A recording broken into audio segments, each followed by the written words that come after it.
The vision for the new Johns Hill Magnet School was really to create a space for children to be able to learn and grow as in their academics, but through the model of art and creativity as the source of all the curriculum.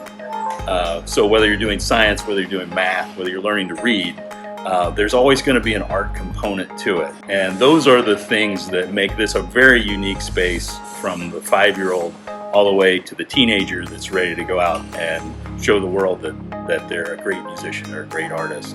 And really the goal of this building is to support that program in every way possible, whether it was the colors we picked or the simplicity of the architecture, was to let the students shine and see themselves and really the legacy of this amazing program that's been built over the years here at Johns Hill, on this very hill, which was very important. And the first time I walked through Johns Hill, the current Johns Hill, and saw the amazing things kids were doing, and then saw the fact that they were doing it despite their surroundings instead of in conjunction with a building.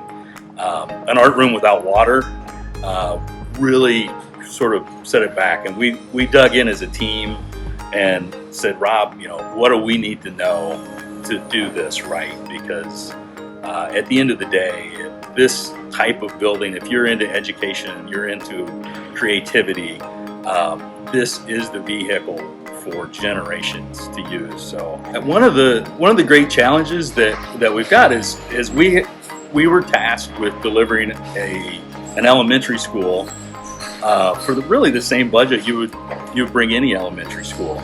So the difference here was making sure that everything that we did really reinforced the mission and what was special about arts magnet school, but really stands out in this gorgeous natural site, sort of like a piece of art and sculpture in the environment.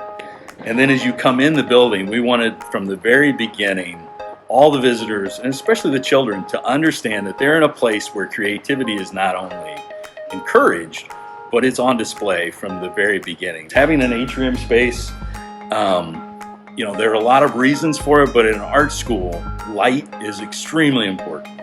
Being able to see what's going on is extremely important. And we realized very quickly that a school this size, I've done many buildings this size, you have to divide it up.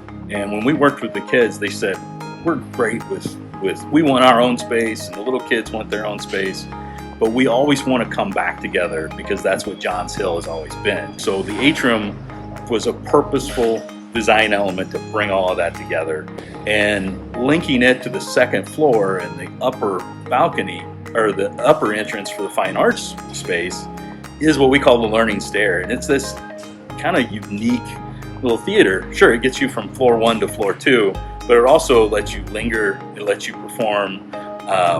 We can't wait to see the latest TikToks bursting on the big video screen. It's an exciting space, and we think that it's one of the most unique things that can bring the littlest to the biggest kid on the stage. The idea is to immerse children throughout their education in a space that really just reinforces that art is all around us. If you can imagine a Monet garden that grows over the years on this hill in Decatur, and every kid for generations draws the same tree and the same flower, and it just shows up over and over and over.